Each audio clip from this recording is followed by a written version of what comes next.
The Intercept has a report out on the Trump administration's ties to the military-industrial complex, and it's really eye-opening. So they say here, President Donald Trump has weaponized the revolving door by appointing defense contractors and their lobbyists to key government positions as he seeks to rapidly expand the military budget and homeland security programs. Personnel from major defense companies now occupy the highest ranks of the administration, including cabinet members and political appointees charged with implementing the Trump agenda.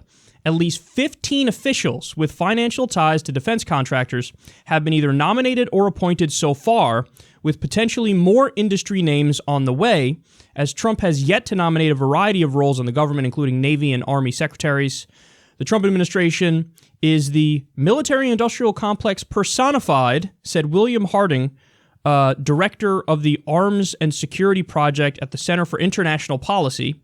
Harding noted that while the administration is bringing arms industry officials into government, it is also demanding a massive increase in military spending and appears to be escalating conflicts in Syria and Yemen.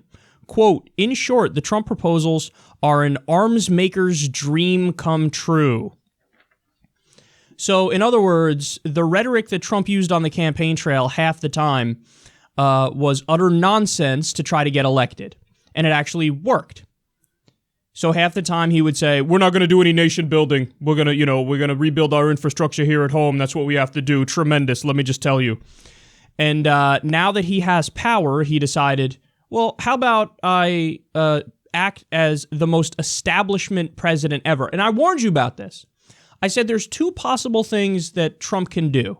He's either going to go rogue and that authoritarian, thin-skinned impulse he has to basically override everybody and be, big boss man. No offense to Big Boss Man, the wrestler. Rest in peace. Either that impulse is going to take over and he's going to be, just kind of a standard authoritarian who doesn't listen to anybody, or he ends up realizing deep down, okay, I'm in over my head. I don't know what I'm doing. I'm president of the United States now. I'm not fucking prepared for this. And what he does is he defers to the establishment. The people who've been in Washington, the people who know the ropes, the people who are used to that scene and understand the way everything works, when nobody's watching in the smoke-filled back rooms, and he goes, okay, I'm going to go out and give some rallies, which is what he's been doing. You guys do the actual work. And when you defer to the establishment, what happens? The establishment has a circle jerk with other people in the establishment. The elites in the cocktail circuit love each other and talk about how great they are, and they give everybody jobs. They give only their inner circle and their friends jobs. So the military-industrial complex and, the Pentagon and the government, they've worked closely, of course, because it's the military-industrial complex. You have the defense contractors give money to the politicians, and the politicians do the bidding of the defense contractors. It's a grotesque cycle. But what Trump is doing is he's saying, how about we just let the people who are the defense contractors, who have direct ties to these companies financially, how about we just say, okay, you come in and you take over this position in the government and that position in the government and that position over at the Pentagon and, this position in my cabinet. And so what he's doing is he's basically cutting out any unnecessary steps.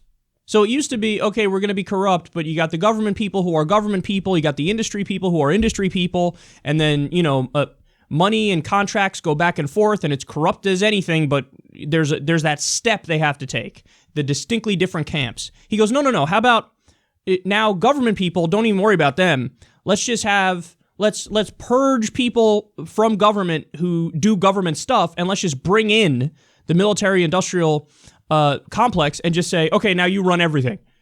And lo and behold, look at that.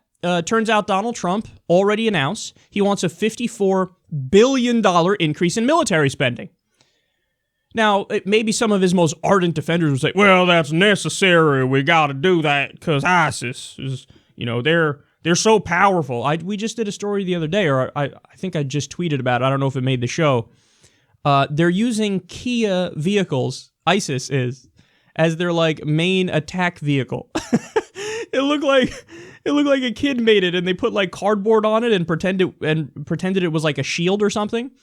Comical. ISIS doesn't have an air force. They don't have an army.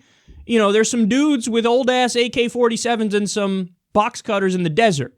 And $54 billion more in military spending. Because, before, so weak our military was. Oh, that's right. It's the opposite. It's literally the most powerful military the world has ever seen, ever.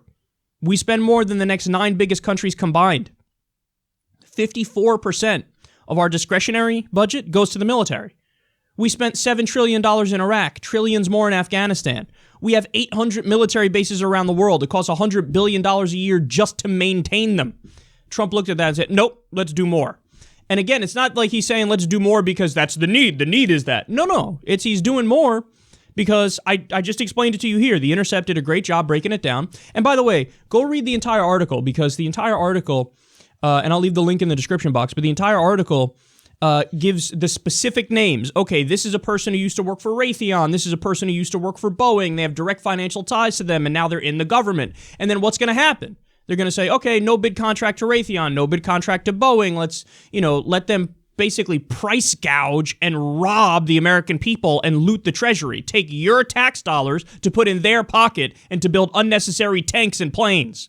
That's what's going to happen, and that's what is happening, and that's why there's a $54 billion increase in military spending.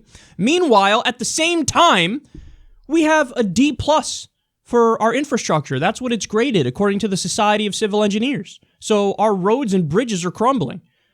But we're going to spend $54 billion more on military? That's mental.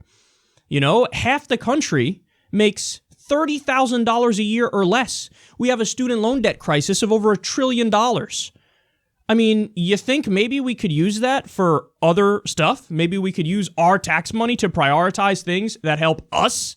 No, just make the military-industrial complex rich and blow up innocent brown people overseas. That's basically what's happening.